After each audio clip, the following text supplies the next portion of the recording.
Welcome, everybody. It's a huge pleasure to once again kick off the SAP IO Fireside Chat on responsible innovation. We have an amazing conversation here today, and our guests are the best in class from investing to building startup ventures. For those of you who don't know me, my name is Pedro Pereira. I'm currently the Chief Sustainability Officer for SAP in Latin America. And as you can imagine, for me, innovation is not enough if it doesn't create value for all the stakeholders, not only shareholders. We understand that we are moving from a shareholders capitalism to a stakeholders capitalism, where value is created for economic reasons, but also for society and the planet.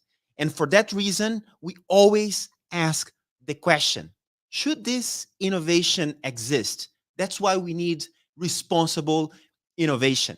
And for today, we have amazing guests that will help us guide through this amazing discussion. We have Ram and the co-founders of Encore, an amazing venture that was incubated by SAP. Hello, everybody. Welcome. Hey, Pedro, how are you? It's so exciting to have all of you here. And we have a lot of people that are going to listen to us today and they want guidance. They want to know what's the future of innovation. And we know for sure that the future of humankind must be sustainable.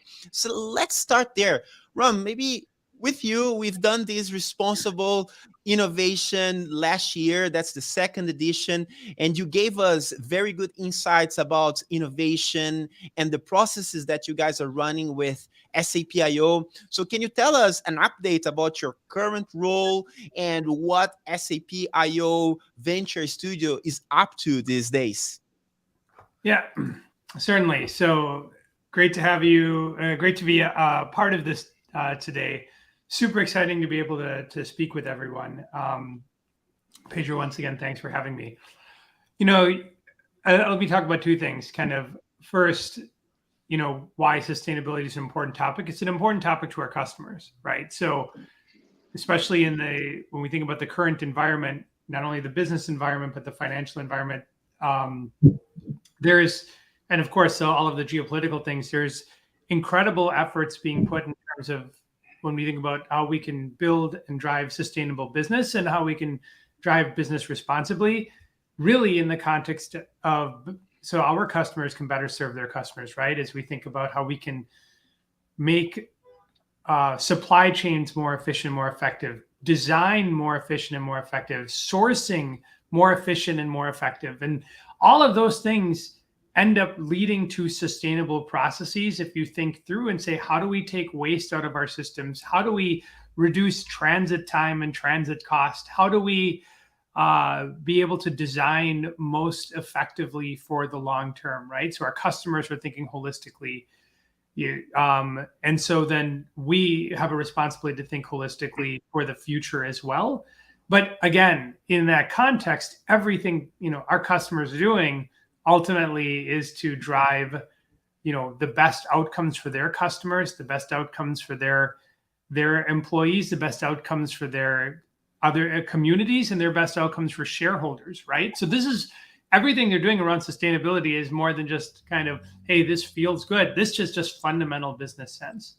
And so with that, everything we're doing in the Venture Studio today is aligned to that need and desire for SAP to build new growth businesses that fundamentally meet the needs of our customers as we think long-term for, the benefit of our customers and their customers, right? So again, with the Venture Studio, we are leading SAP's new product incubation. So we build new growth businesses for SAP from employee-led ideas, really with the thought in mind that we are going to scale. We take ideas, incubate them, and ultimately scale them for the benefit of our customers and ultimately to build new highly incremental value for SAP.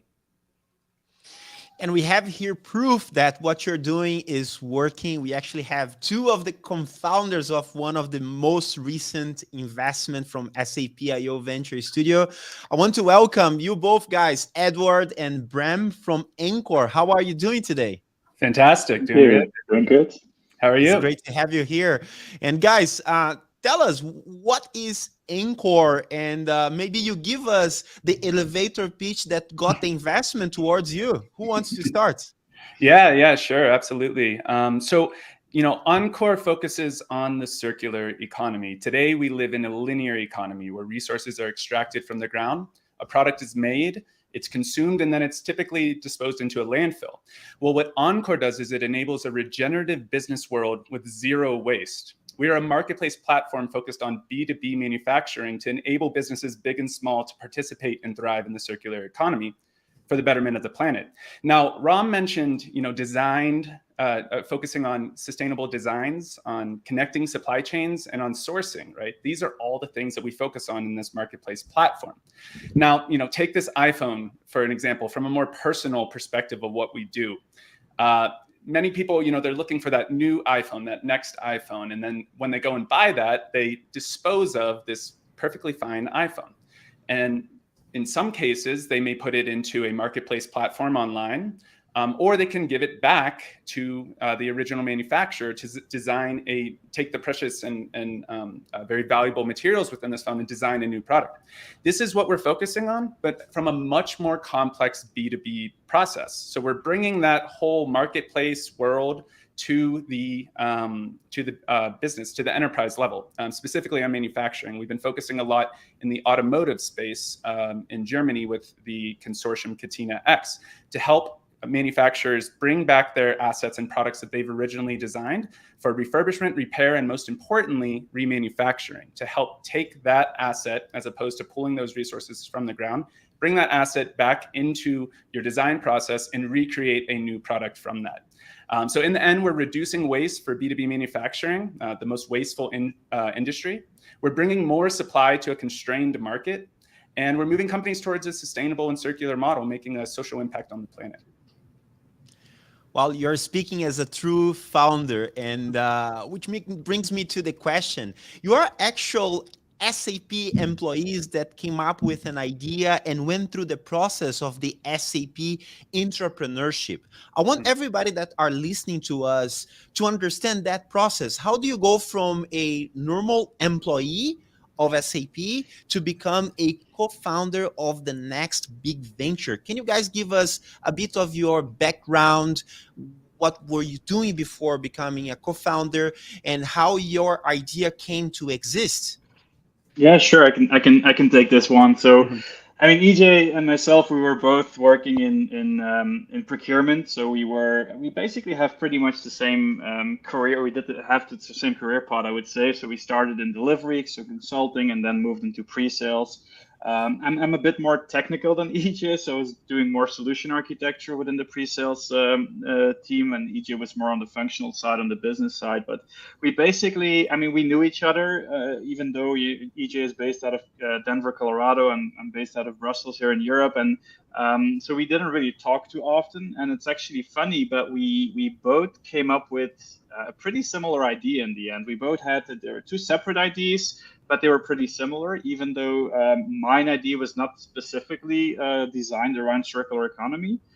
So for me, it was more broader, building a materials discovery platform, while EJ's idea was more focused on a materials discovery platform specifically for the circular economy. So we had those two ideas, and then I think via another colleague, we basically started talking about that idea. So EJ reached out to me. I showed him a little bit what I was working on, and those ideas basically merged. They blended. I mean, we basically saw that we had similar things that we're working on. So we both basically decided, okay, let's just collaborate on this. Let's work together on this. And I mean, we worked on this. I mean, I started developing out, the platform. EJ was doing a lot, had a lot of customer meetings, and he's also, I would say, a sustainability expert. So we basically worked, in our own cocoon, I would say, and we some point in time, we actually said, okay, what are we going to do with this idea? Because it really has a lot of potential. It has a lot of value. So we need to do something with it. And for us, I mean, IO was basically the most obvious choice because we wanted to develop something out in a venture studio concept, and where we could really collaborate and work together on this idea. But we also wanted to have a way of, delivering something to the market way quicker. So that was the main reason why we basically, filled in, the application for the entrepreneurship program. I think it was the fast track program first. Where we got selected. That was, I still remember that today. I mean, I was at the barbecue and I got a message from EJ saying you're selected, and I was like, oh damn, this is what does this actually mean at this point in time? Because we were working on this, after hours in the end, after office hours, and suddenly we were selected. So we then went through that whole program, that whole campaign. In the end, I think it was a 10 weeks campaign or something, where it was very structured. Every week we had to work on a specific topic. And we had a lot of customer interactions already, and we worked together a lot on this. But for us, it was really, we were working in an unstructured way. Let's be honest, we weren't really structured at that point in time. So when we joined, that whole campaign, it was very structured, and they made us think about things that we never really thought about. What is your licensing or subscription model, and how many developers do you need to build something out like this? So we really, started thinking about these things, and every week, we were tackling a different topic, and that basically led us, into, building out a lot of content and a lot of information, knowledge about what we were actually doing. And it also allowed us to, take a step back in the end, because like I mentioned before, we were already working quite some time on this idea, and we needed, to reflect a little bit on what we were actually doing and if that was really correct or not. So that was really, really nice during that whole campaign. Yeah, and then there were a couple of next rounds, and we were selected again, and at the end, we had our investment pitch for the investment committee, and this is actually, when I talk to some of the ventures that are going through the same process or are about to go through the same process as we went through last year, everybody's always talking about the pitch and moving to pitch, but the pitch is only a very small fraction in the end. Everything that we did up front, all of those that research that we did, that information gathering, all of the documents that we wrote, that was really the input for the pitch. We had so much information, we just had to narrow it down to basically a 15-minute pitch. And once we did the pitch and we were able to ask or respond to most of the questions, we were told that we got the investment, and that we moved over into this position and do like full time all of a sudden. So.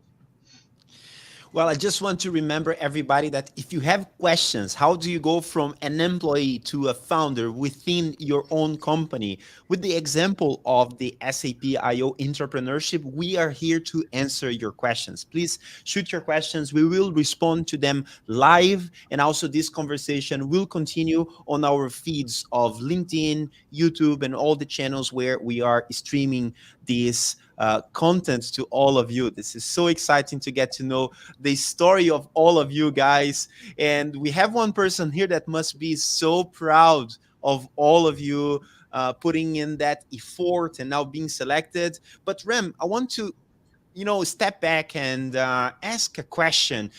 What SAP is investing? What are the opportunity areas? And why did you invest in Encore in the first place? Great questions, right? So I think a couple of things there. So, kind of, again, where we're looking broadly, and then who we select to invest in, and then finally kind of why we invested in Encore, right? So if I think about, let me take the areas first where we're looking right now to invest in. When we think about strategic imperatives from an innovation standpoint, and of course, these then tie into, say, the broader, nearer term product initiatives that we have at SAP, I think it's threefold. One is around the first round, owning or driving composable processes, right? So how do we not only drive new process insights, but also think about the future of processes to deliver more automated outcomes, right? So ideas like business process as a service, for example, is really interesting and unique, and provides new high growth, high addressable market opportunities, given SAP's, footprint and processes today to go into. A second is, around data and algorithms and how we can better leverage data, especially that sits within SAP processes, to drive insights and then outcomes, right? I think insights is step one, actions is step two, to ultimately get to those outcomes. But it's really, how can we better leverage the data in SAP systems? And I think that's a huge opportunity for us. So those kind of data-based new products or even business models.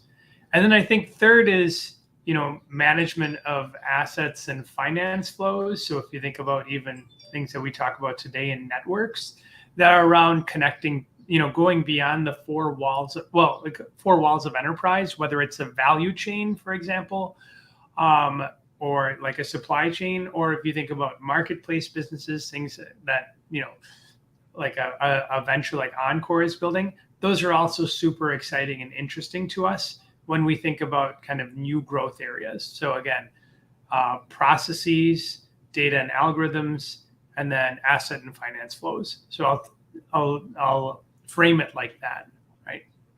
So Perfect. kind of if at a high level we look at, and of course then if we think about SAP's own product portfolio today, it generally falls into one of those buckets, right? We of course have applications that drive processes across the different lines of business that SAP is in today, like HR, or core finance, or supply chain, or what have you. We have, of course, data, one of the leading data and analytics businesses in the world when it comes to enterprise data, and then of course we have the enterprise leading intelligent spend business network businesses, which of course tie in with assets and finance flows. So, we kind of think about what's next then. Then when we think about like who we invest in, and I think this is super interesting when it comes to Encore, again, we focus on strategic areas first where SAP has a unique right to win. So we focus on the right to win.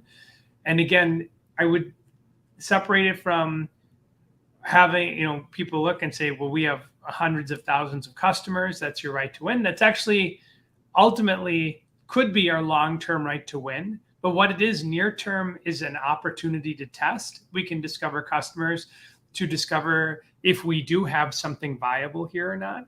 And in fact, even in part pre-investment, we encourage teams to go and do a lot of work with, in terms of validating what they have. And the Encore team certainly did that before entering the studio. But really, it's also kind of that unique right to win comes to, hey, if, in certain areas, there may be a lot of venture funding already happening. It's also, and of course, we also think about, maintaining an ecosystem as well in different areas. Does it make sense for SAP to play in that market if it's already well addressed by partners, right? So again, strategic areas where we have a unique right to win, right? The second is that, again, we invest like a VC in small teams, hypothesis driven. These small teams ultimately are data gathering engines, right? For us, the initial product they build helps gather data and it ensures we can test the hypotheses, the reason we invested in this team or in this area, so that we can learn more and decide, okay, this is an area where we should further pursue or even double down on, or maybe even triple down on, or we say, hey, you know what, this is a great opportunity, but it's not either a place where we have a right to win, or maybe we're too early to the market, or maybe our hypotheses weren't actually correct, right? So that's the second piece, is about this investing in small teams to find, test, and ultimately realize new market opportunities. The third thing is that we systematically de-risk the teams because we actually have to offer scaffolding, an operations team to take care of back office functions, a design team to support a lot of the elements of design, everything from user research to user interface to ultimately to user experience. And then as well as other components from an engineering standpoint and a security standpoint so that the teams can just focus on building product as fast as possible. The last thing I'll say, when it comes to that, so that's how we kind of then go and think about helping teams that we look to invest in, but ultimately a differentiator as well as, can this team build? And one of the reasons, and I think Bram and EJ played it down a little bit, is that, when they came for investment, they had a demo, right? They had something that they had more than just kind of screens. They actually had almost a prototype there in front of us. So it was very easy for us to envision and think where this could go. And so one of the reasons, you invest in a team and an idea, you also invest in that you believe they're capable to build something. And Bram and EJ had done a phenomenal job in really exciting us in that, getting us to believe, yeah, these guys can build. So perfect. Well done, guys. Well done. Actually, I have a very good question here that we might want to address together. What is the likelihood for an employee idea to be incubated? I mean, we are talking about thousands of employees, right? Or to be also successful in the venture studio. Is failure okay when people engage in this kind of venture? So I'm going to give it from my side first as the GM for the venture studio, and then I'd love to hear what EJ and Bram's thoughts on quote unquote failure are. But the percentage of ideas that we ultimately select for investment is small, right? We probably look for 2 to 4 teams to invest in every year, new ones. And we get hundreds of ideas, of which are down selected probably to 25 that ultimately go through the acceleration process and so on. So we just have the benefit of having a lot of ideas to select from because we have, thousands of employees that submit ideas. We're really grateful and fortunate to be in that position. And so we have the luxury of being able to select really, really the best of the best ideas and teams to be able to support like a team like Encore, right? But I don't also want to characterize a team that, let's break it into 2 components. A team that isn't selected for funding, that doesn't mean it's the end of the road for them. Perhaps there's other ways they could consider or looking at getting their idea embedded within IP's product suite, or maybe even there may be other places for support. Or they may even try again the following year after they may have developed their idea a little more with more depth. I mean, I think, and Bram and EJ can share this as well. It's not like at the start of the program they had a clean sheet of paper, right? They had done a lot of homework and also writing code and stuff on nights and weekends, which is exactly what you want to see in an entrepreneur for some time, maybe even a year before the program, they actually entered the program. So they came in running, but again, a differentiator, right? So we have the luxury of then benefiting from that. When it comes to teams that are selected, but aren't, ultimately quote unquote, say successful, depending how you're define success when it comes to investment, we don't look at our ventures as failures. What they've actually done is successfully, more often than not, they've helped SAP understand a specific area in a lot more depth than we would have otherwise. Either we may have never have chosen to understand that area at all, or we may have just jumped in the way a large scale organization typically would and just throw a lot of bodies at a problem without deeply understanding it, and then apply traditional means of kind of approaching the problem or developing a solution without really understanding or seeing that we could have learned a lot just with a little bit. So when we think about IO, the little I and the big O means small teams having a big output, right? Or a small input, big output. And so we don't look at these teams as failing. They've actually given SAP significant benefit in terms of what we've learned, and likely have prevented SAP, should it have gone down that path of spending a lot more to reach a similar outcome. So what do you think, guys? Did you feel like failure would be accepted? I mean, it's a huge effort outside of your day-to-day work. Who wants to talk about the feeling going through the process and this idea of failure? Yeah, I'll take that one. I come from a competitive sports background, right? So I've always, since I was young, embraced failure, right? You lose a game, you come back to the next one. You lose a season, right? You come back to the next one and you prepare. We've been working on this for 4 years before we even got the pitch or we got the investment. And we failed plenty of times, to be quite honest, right? We chose the wrong target market. We built on the wrong technology. We knocked on doors that got closed, whether it was customers or internal executives. But we knew we had something good. We were passionate and we just kept going for it. So I always say embrace failure because it's only going to build you stronger. And the same for all of the different ventures that are currently going through the campaign at the moment. It's okay to take a step back, right? Because it helps you reassess everything, reflect on everything, and build back a stronger use case. And that's exactly what we did. Perfect. And by the way, we have now a great opportunity for you to show off your skills. Bob has said here, we would love to hear from ED more use case examples of the potential of a circular economy. So maybe you can give us a little bit of your view on that. Why circular economy and what can we expect from that space? And thanks, Bob, for your question right there. Yeah, great question, Bob. Honing in a little bit more on that example I gave earlier, right? Think about what we're working on right now in the automotive space is getting some of these assets in cars back to the original manufacturers. If you drive down a street and look at your car dealerships today, the lots are essentially empty.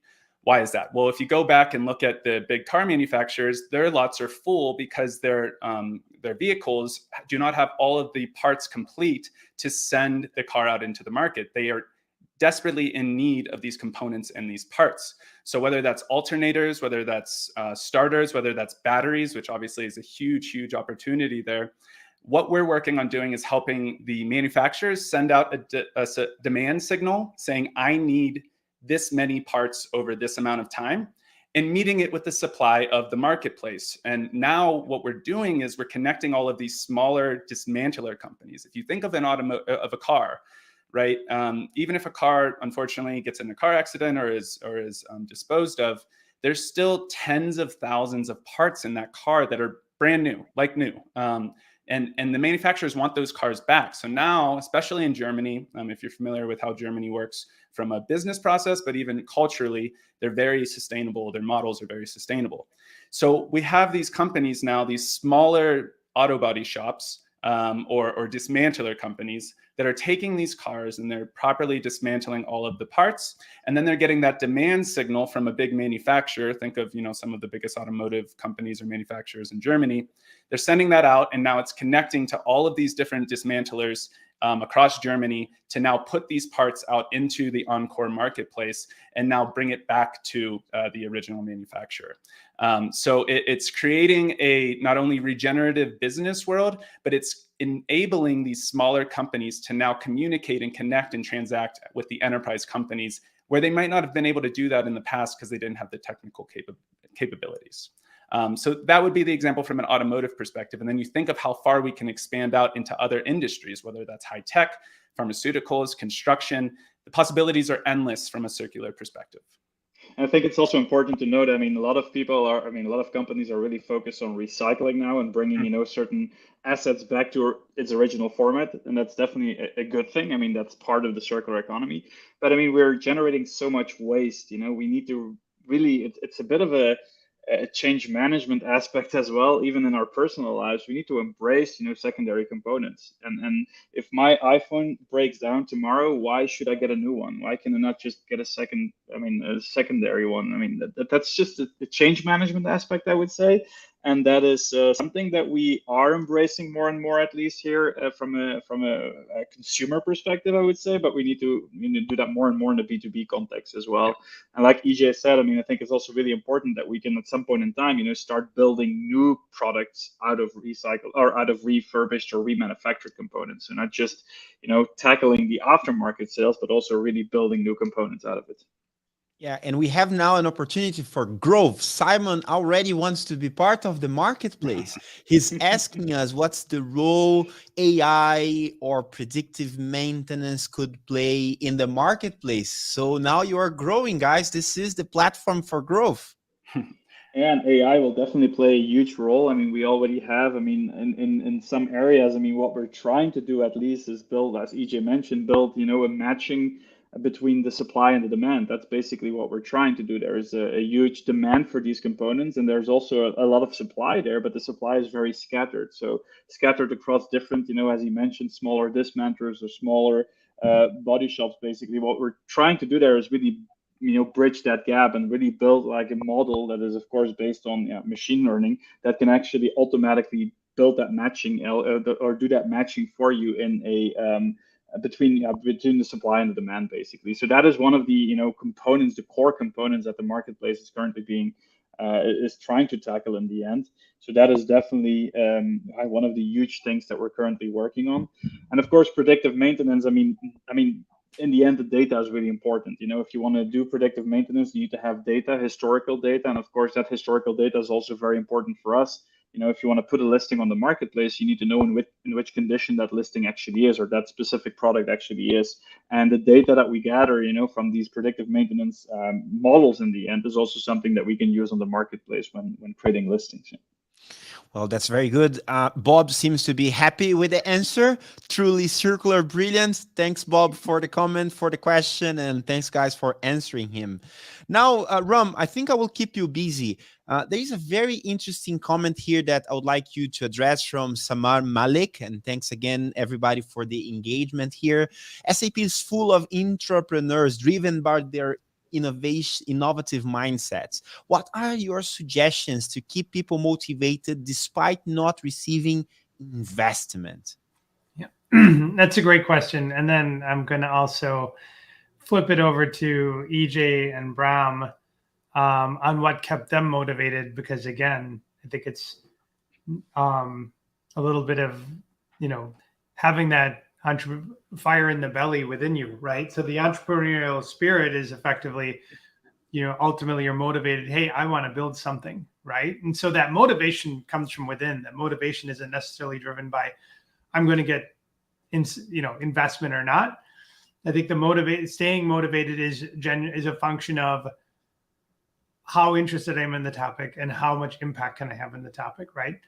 Of course, we definitely, with the Venture Studio and with Intrapreneurship, want to facilitate a way that people can stay engaged and focused and perhaps make progress on their topic, especially if, they went through, acceleration, weren't necessarily selected ultimately for investment for one reason or another, and provide feedback because, we do think that there is a lot of opportunity, and probably with a little more guidance, a little more time, that teams can, make that quantum leap. I don't think it's ever like a kind of a linear or very predictable path. It's generally a little bit of zigzaggy, but those progress is actually made in jumps, not in just a continuous line, right?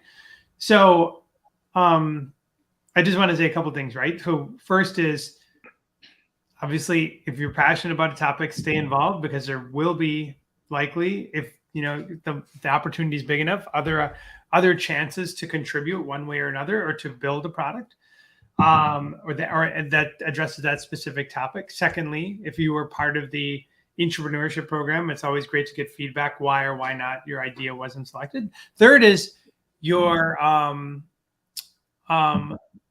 you could always engage with the Venture Studio in a different way. For example, we have many teams with open roles who are looking for talent to come join them, right? So if that, hey, I love this entrepreneurial journey. I understand that maybe say, for example, my team or my idea was not the right one or the right fit, or maybe the market wasn't the right one I was targeting, but I can build, and I'd love to build, and I'd love to do it in a way which is going to have impact at scale. SAP is a place where that can have the scale. I can create that product that can have that impact at scale. So the Venture Studio is definitely a place where you can look to see if you can join a team, say as a fellow, or perhaps even full-time opportunity, should there be one, with one of the many teams that we have in the Venture Studio today.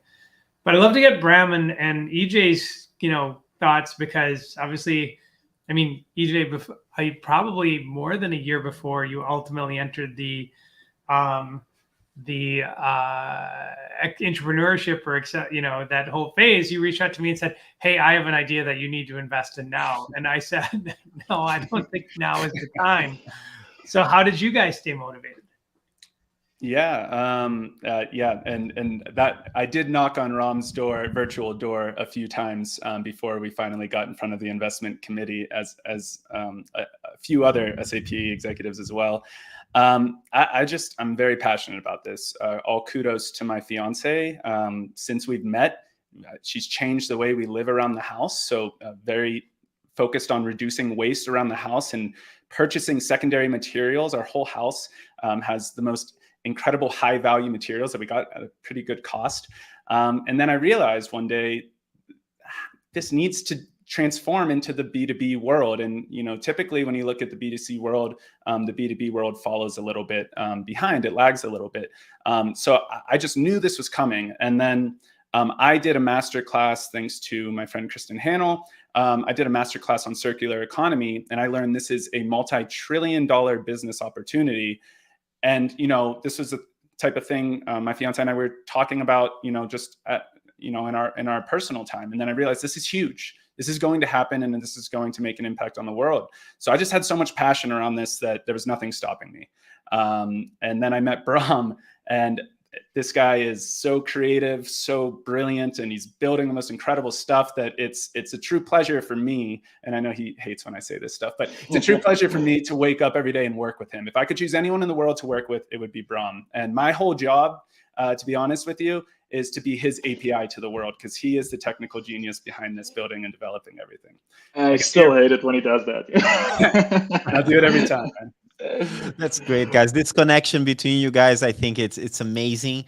And we can see that whenever we have this connection, we go to our true identity, we leave our purpose, and we put our skills in the service of that purpose. I think great things happens, and that's a great example, right? And I salute you, and it's a great thing that your guys working together towards making a meaningful difference. And also great to see that SAP is supporting sustainability for real, right? We know that the gap is huge. Like you just said right now, circular economy is one of the examples of an industry that is just growing. The opportunity is immense. And it's great to see that SAP got an eye for, first, its people, and second, for ideas that will drive the future economies. And that's why we are here. The intention of those fireside chats is for us to really talk to each other, learn from each other, be inspired and motivated, and also get to be part of this process that is making a difference within SAP, and anybody that is outside of SAP that serves to you as well, maybe to create an intrapreneurship program in your own organization. And we cannot tell how much benefit it will create to all of you listening to us. So guys, we're coming out to this end, and Ram, I want just to hear final words from you about the destiny of successful teams in SAP IO Venture Studio. What happens to them? Can you give us a couple of examples of companies that went through the process and where they are today? What success looks like in this journey? And you're on mute. I go on mute sometimes because I don't want to accidentally interrupt somebody who's already talking, right? So it's something I've learned over time. But I think there's a couple outcomes, right? If we think about where a successful venture ends up, Generally, they will be excubated, as we like to say. I don't want to say graduated. They're excubated to another business unit, or they could even help form or instantiate a new business unit, right? So let me give a couple examples. we launched some years ago a venture called Room by SAP, which was focused on almost like an early virtual collaboration / project management room, which actually had a lot of low code capabilities in it. And while and if you look at today now, if you look at now kind of successful startups that are now publicly listed, if we think about a Smartsheets, for example, which effectively was almost like Excel on steroids, cloud-based, or a Monday.com around team management and so on, they've all rechristened themselves as low-code platforms, right? And we actually recognized as SAP quite early that what one of the key values here was what Room had was this low-code capability. So we actually excubated it in 2020 to become the low-code foundation in our business technology platform. And so and the process management capabilities of that team had actually grown like 10x significantly. Obviously 10x is significant, to tens of thousands of users within like 6 months post excubation. So indicating that, hey, this is what we have here is real gold. It should be part of an entity, in this case, or PaaS, which can scale, right? A second example I'll give you is one that was called Spotlight. Spotlight is in the process mining space. And we started this venture because we had seen as a test, because we saw the rise of companies like Celonis and Signavio, now part of SAP, and others that were basically building process mining solutions that would go into SAP systems. So the question with Spotlight was, do our customers want something which is natively offered by SAP that can provide those capabilities that we could be more deeply integrated to SAP's solutions? So with that, we launched Spotlight, I think back in 2018 timeframe, say 2019. And within a year, it had just remarkable traction with customers, right? It was doing hundreds of assessments on a, say, quarter to semi-year basis for customers that would basically indicate due to process mining, where processes where there were some issues or where people were going around the defined process or so on. And because of that, we saw the opportunity to do something big here with Spotlight. Again, it validated that this is something that customers need, and customers would be really excited to get from SAP to mine SAP systems. So we actually excubated the Spotlight from the venture studio and to form a core part of the then new business process intelligence business unit at SAP. And then it became an influencer for the Signavio acquisition, because we said, it kind of became this proof point. Hey, this is something our customers need. They need it from us. They want it at scale. They want it at scale now. So something that may have started as what we call a Horizon 3 idea, a few years back, was clearly in Horizon 1. And based on that, that became a proof point for, ultimately why we acquired Signavio, right? Which was, again, I mentioned as another player in the space had already reached that scale. But because of what we learned from Spotlight, it enabled us to triple down fast and say, let's acquire this business. So. Wow. That's amazing. A lot of examples, actually. And I can see that this is influencing at the corporate strategy level, up to the level of acquisitions. This is quite remarkable, the influence and the impact that SAP IO have done to SAP, right?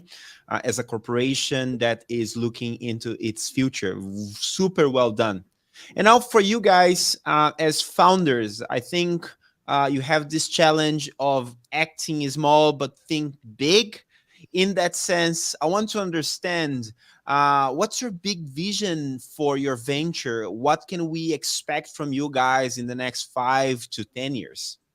Yeah, great question. As it's been evident throughout the entire presentation, we are working with SAP. We are a part of SAP, and SAP is one of the largest companies in the world. 70+% of the world's transactions happen on an SAP solution. And there's 440,000 customers in SAP. So what we're looking to do is be the marketplace platform for the circular economy. Now, as I mentioned, we have to validate a lot of assumptions in the automotive space in Germany. Once we do that, we're going to expand into multiple industries, as I mentioned earlier, and multiple regions, connecting all of our customers now in this marketplace platform. So every company owns assets or makes products. So let's connect them all together. Let's really make an influence on moving companies towards a more sustainable business model, helping the supply chain problem today. It doesn't seem to be getting much better at the moment. We hope to make an impact in that crisis that is happening today, and then reducing waste, making a social impact on the planet.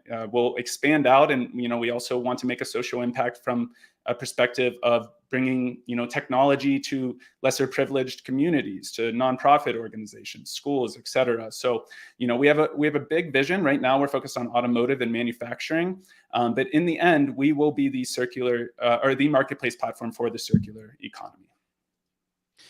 That is fantastic.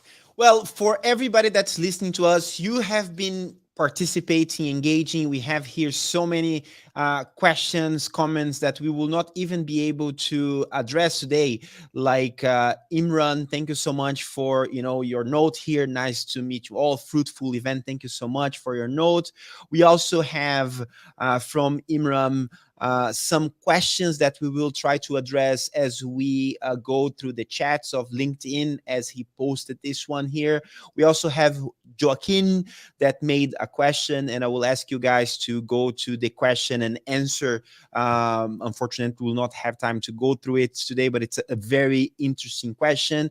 And a huge comment from Sanish about the impact of data, how to analyze the data.